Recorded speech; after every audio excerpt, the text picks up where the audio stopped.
YS Rajasekhara Reddy గారితో పాటు మా తాత బైరెడ్డి శేషేనారెడ్డి గారు కూడా ఇదే పోతిరెడ్డి పాటు విస్తీర్ణం పెంచాలని చెప్పి, పెంచితే తప్ప రాయలసీమ బాగుపడదని చెప్పి ఆ రోజు పాదయాత్ర చేసినారు. ఆ రోజు కథలన్నీ మర్చిపోయినారు. ఈ రోజు రాజకీయ స్వార్థం కోసం ఎవరైనా నీళ్ళు అడిగినారనుకో, అన్న మా నియోజకవర్గంలో ఏ రైతు కూడా నాయకుల దగ్గర పోయి నీళ్ళు అడపడదు. పొరపాటు ఎవరైనా నీళ్ళు అడిగినారనుకో, టీఎంసీ అంటే ఏంటో చెప్పంటారు, క్యూసెక్ అంటే ఏంటో చెప్పుకుంటారు, హై లెవెల్ కెనాల్ అంటే ఏంటో చెప్పుకుంటారు, లో లెవెల్ కెనాల్ అంటే ఏంటో చెప్పుకుంటారు, రైట్ బ్రాంచ్ కెనాల్ ఏంటో చెప్పుకుంటారు, లెఫ్ట్ బ్రాంచ్ కెనాల్ ఏదో చెప్పుకుంటారు. అవన్నీ చదువుకునే మేము కూడా ఏఈలమో టీఈలమో ఇరిగేషన్ ఆఫీసులో పనిచేస్తాము. మీరు అడిగేటోళ్లకు టీఎంసీ అంటే ఏమో తెలియదు మాకు, కానీ ఆయన ఏ పార్టీలో ఉంటారో మాకు తెలియదు. 2 రోజులకు ఒకసారి మమ్మల్ని విమర్శించడం తప్ప ఏం తెలియదు. ఈ తెలుగుదేశం వాళ్ళు ఒక్క పని కూడా చేయరు. చంద్రబాబు నాయుడు గారికి తెలిసింది 2 పని చేయడం, ఒకటి శిలాఫలకం వేస్తాడు, పని ఎవరైనా చేస్తే వచ్చి చెప్పులు మళ్ళా రిబన్ కటింగ్ చేసి పోతాడు. నియోజకవర్గంలో అందరూ కూడా ఒక కథ చెప్పుకుంటారు. ఏమరా అంటే వేటగాడి కథ. ఒక వేటగాడు నడత భయంకరమైన భీకరమైన యుద్ధం చేసి అడిగిలో పులిని చంపినాడట. చంపిన తర్వాత పాపం వేటగాడికి కూడా బాగా దెబ్బలు వేయాలంట. ఆ దెబ్బలకు ఆ నొప్పులకు నుంచి వెళ్ళిపోతే తర్వాత చంద్రబాబు నాయుడు అంటే వచ్చినాడు. అడిగి వచ్చి ఆ పులిగుండే గోర్లు పళ్ళు అన్ని ఎక్కువ నేనే చంపినది. నేను అంటే ఏ ఒక్క పని కూడా ఈ రాష్ట్రంలో వాళ్ళు చేయరు. ఎందుకంటే ఇక్కడ గొప్పగా వాళ్ళు ఏం చెప్పుకుంటారంటే ఇంకొకటి హెచ్ఎన్ఎస్ఎస్ పనుల గురించి చెప్పుకుంటారు. హెచ్ఎన్ఎస్ఎస్ పనులు ఎన్టీ రామారావు గారి ఆలోచన అయితే అడ్మినిస్ట్రేటివ్ శాంక్షన్ ఇచ్చింది వాళ్ళైతే దానిలో పూర్తి చేసిందంతా కూడా వైఎస్ రాజశేఖర రెడ్డి గారు అక్కడ ఉన్నటువంటి కాంగ్రెస్ ప్రభుత్వం. అంతే తప్ప చంద్రబాబు నాయుడుకు దానికి ఎటువంటి సంబంధం కూడా లేదు. అలాగనే ఈ రోజు మీరు ఏమన్నా తప్పించుకునేటే ఉంటే తప్ప సమాధానం చెప్పారు. లడ్డు గురించి అడిగినామంటే తప్పించుకున్నారు, మన పైన దాడులు చేస్తారు. మా ఊర్లో పాపం అందరిపై సార్ యూరియా కొడతా ఉంది సార్ అంటే రేపు వద్దురా మీకే మంచిది కాదు క్యాన్సర్ వస్తుంది అన్నారు. ఇంకా ఎవరు యూరియా గురించి అడగడు. ఏం సార్ 18,000 అంటే మహిళలకు అందరికి 15,000 ఇస్తారంటే ఏం చేసుకుంటారమ్మా నా దగ్గర ఉంటే భద్రం ఉంటాయి అవన్నీ అంటారు. అంటే ఏ మాట మాట్లాడినా కూడా అబద్ధమే తప్ప ఇంకొకటి లేదు. పవన్ కళ్యాణ్ గారు ఒకరు ఉన్నారు, మీకు ఏ ఆపద వచ్చినా నాని పూచి నన్ను నమ్మి ఆ పక్క ఓటేయండి అని అడిగినా. పాపం నమ్మి ఓటేస్తే 2 సంవత్సరాలు అయింది. 20 వరకు మా నియోజకవర్గాల పక్క కూడా రాలన్నాం. ఆయన కేవలం 2-3 నియోజకవర్గాలు తప్ప ఎవరు తెలియడు.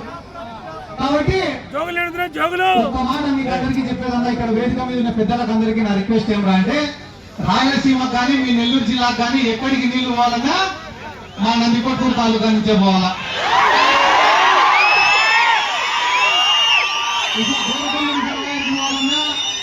అవుకు రిజర్వాయర్ పోవాలన్నా జిఎన్ఎస్ఎస్ ప్రాజెక్టు కింద ఉండే 11 రిజర్వాయర్లకు గండికోటకు కానీ వానకొండకు కానీ సర్వరాయ సాగర్ కానీ మన 11 ప్రాజెక్టులు జిఎన్ఎస్ కింద పోవాలన్నా, కేసీ కెనాల్కు నీళ్లు పోవాలన్నా, నిప్పులవాగు ద్వారా కేసీ కెనాల్కు పోవాలన్నా, మీకు వెలిగోడు రిజర్వాయర్కు పోవాలన్నా, బ్రహ్మం సాగర్కు నీళ్లు పోవాలన్నా, కంటెనర్కు నీళ్లు పోవాలన్నా, సోమశిలకు నీళ్లు పోవాలన్నా,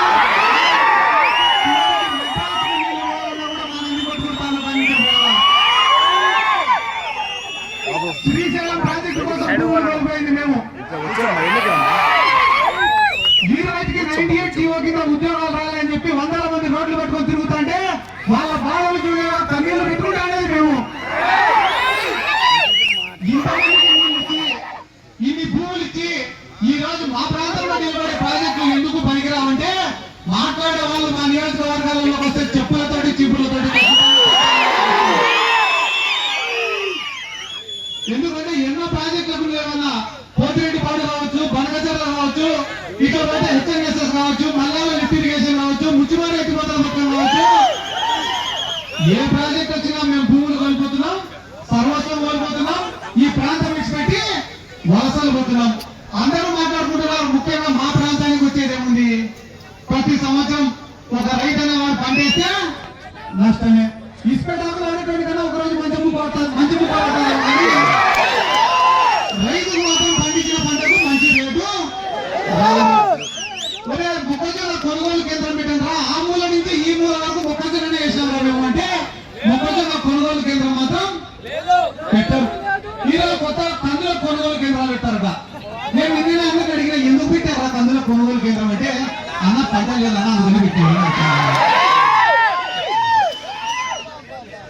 కాబట్టి ఇంకా పెద్దలు చాలా మంది మాట్లాడింది. అన్న మీకు రిక్వెస్ట్ చేస్తున్నా పెద్దిరెడ్డి రామచంద్రారెడ్డి గారిని సజ్జల రామకృష్ణ రెడ్డి గారు కానీ ఈ ప్రాజెక్టులన్నీ పూర్తి అయిపోతాయి. జగన్మోహన్ రెడ్డి గారు ముఖ్యమంత్రి అయిపోతారు. ఈ నందికొట్కూరు నియోజకవర్గంలో మాకు రైతాంగం వ్యవసాయం తప్ప వేరే ఆదాయ వనరులు ఏమి కూడా ఈ ప్రాంతంలో 95% మంది బీసీలు ఎస్సీలు కాదన్నా ఓసీలు కూడా 95% మంది పేదవాళ్ళు తప్ప డబ్బులున్న వాళ్ళు ఎవరు కూడా లేరు. ఎవరో ఇద్దరు ముగ్గురు తెల్ల చొక్కాలు వేసుకొని వచ్చినా వెనకన్ని బొక్కలే తప్ప ఏమీ మేము ఇటువంటి మీటింగ్లు పెట్టాలనుకున్నా కూడా పార్టీ కార్యక్రమాలు చేయాలనుకున్నా కూడా అందరికీ ఒక భారమైన ఒక 2-3% డబ్బులున్న వాళ్ళు ఉన్నారు, కానీ వాళ్ళు అవతల పార్టీలు ఉన్నారు.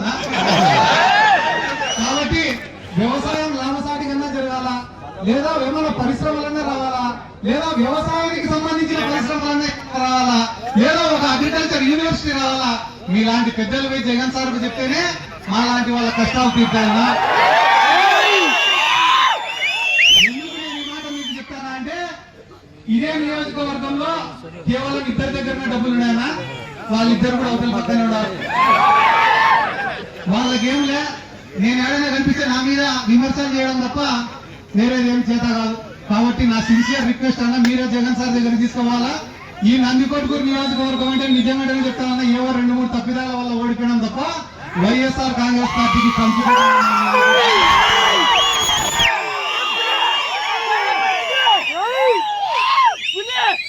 రేపు ఇప్పుడికిప్పుడు ఎన్నికలు జరిగినా కూడా భారీ మెజార్టీతో మనం గెలిచడం ఖాయం. వైఎస్ రాజశేఖర రెడ్డి గారితో పాటు మా తాత బైరెడ్డి శేషేనారెడ్డి గారు కూడా ఇదే పోతిరెడ్డి పాటు విస్తీర్ణం పెంచాలని చెప్పి, పెంచితే తప్ప రాయలసీమ బాగుపడాలని చెప్పి ఆ రోజు పాదయాత్ర చేసినారు. ఆ రోజు కథలన్నీ మర్చిపోయినారు. ఈ రోజు రాజకీయ స్వార్థం కోసం ఎవరైనా పోయి నీళ్ళు అడిగినారనుకో అన్న మా నియోజకవర్గంలో ఏ రైతు కూడా నాయకుల దగ్గర పోయి నీళ్ళు అడగకూడదు. పొరపాటు ఎవరైనా నీళ్ళు అడిగినారనుకో టీఎంసీ అంటే ఏందో చెప్పంటారు, క్యూసెక్ అంటే ఏందో చెప్పుకుంటారు, హై లెవెల్ కెనాల్ అంటే ఏంటో చెప్పుకుంటారు, లో లెవెల్ కెనాల్ అంటే ఏంటో చెప్పుకుంటారు, రైట్ బ్రాంచ్ కెనాల్ ఏంటో చెప్పుకుంటారు, లెఫ్ట్ బ్రాంచ్ కెనాల్ ఏంటో చెప్పుకుంటారు. అవన్నీ చదువుకునే మేము కూడా ఏఈలమో డిఈలమో ఇరిగేషన్ ఆఫీసులమో పనిచేస్తున్నాము. మీరు అడిగేటోళ్లకు టీఎంసీ అంటే ఏమో తెలియదు మాకు, కానీ ఆయన ఏ పార్టీలో ఉంటారో మాకు తెలియదు. 2 రోజులకు ఒకసారి మమ్మల్ని విమర్శించడం తప్ప ఏం తెలియదు. ఈ తెలుగుదేశం వాళ్ళు ఒక్క పని కూడా చేయరు. చంద్రబాబు నాయుడు గారికి తెలిసింది 2 పని చేయడం కాదు. ఒకటి శిలాఫలకం వేస్తాడు, పని ఎవరైనా చేస్తే వచ్చి చెప్పులు మళ్ళా రిబన్ కటింగ్ చేసి పోతాడు. నియోజకవర్గంలో అందరూ కూడా ఒక కథ చెప్పుకుంటారు. ఏమరా అంటే వేటగాడి కథ. ఒక వేటగాడు నడత భయంకరమైన భీకరమైన యుద్ధం చేసి అడిగిలో పులిని చంపినాడట. చంపిన తర్వాత పాపం వేటగాడికి కూడా బాగా దెబ్బలు వేయాలంట. ఆ దెబ్బలకు ఆ నొప్పులకు నుంచి వెళ్ళిపోతే తర్వాత చంద్రబాబు నాయుడు అంటే వచ్చినాడు. ఆయనకి వచ్చి ఆ పులిగుండే గోర్లు, ఆ పులిగుండే గోర్లు పళ్ళు అన్ని ఎక్కువ నేనే చంపినది నేను. అంటే ఏ ఒక్క పని కూడా ఈ రాష్ట్రంలో వాళ్ళు చేయరు. ఎందుకంటే ఇక్కడ గొప్పగా వాళ్ళు ఏం చెప్పుకుంటారంటే ఇంకొకటి హెచ్ఎన్ఎస్ఎస్ పనుల గురించి చెప్పుకుంటారు. హెచ్ఎన్ఎస్ఎస్ పనులు ఎన్టీ రామారావు గారి ఆలోచన అయితే అడ్మినిస్ట్రేటివ్ శాంక్షన్ ఇచ్చింది వాళ్ళైతే దానిలో పూర్తి చేసిందంతా కూడా వైఎస్ రాజశేఖర రెడ్డి గారు అప్పుడు ఉన్నటువంటి కాంగ్రెస్ ప్రభుత్వం. అంతే తప్ప చంద్రబాబు నాయుడుకు దానికి ఎటువంటి సంబంధం కూడా లేదు. అలాగనే ఈ రోజు మీరు ఏమన్నా తప్పించుకునేది తప్ప సమాధానం చెప్పారు. లడ్డు గురించి అడిగినామంటే తప్పించుకుంటారు, మన పైన దాడులు చేస్తారు. మా ఊర్లో పాపం అందరిపై సార్ యూరియా కొడతా ఉంది సార్ అంటే రేపు వద్దురా మీకే మంచిది కానీ క్యాన్సర్ వస్తుంది అన్నారు. ఇంకా ఎవరు యూరియా గురించి అడగకూడదు.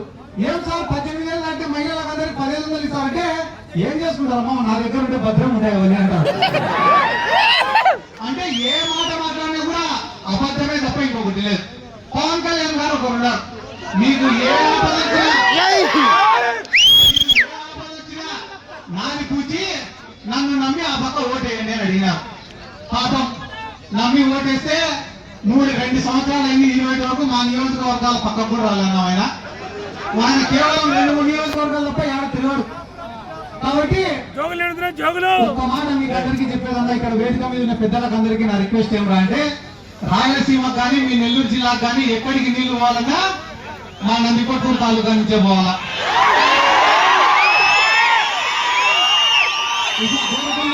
పోవాలన్నా, అవుకు రిజర్వాయర్ పోవాలన్నా, జిఎన్ఎస్ఎస్ ప్రాజెక్టు కింద ఉండే 11 రిజర్వాయర్లకు గండికోటకు కానీ, వానకొండకు కానీ, సర్వరాయ సాగర్ కానీ, మన 11 ప్రాజెక్టులు జిఎన్ఎస్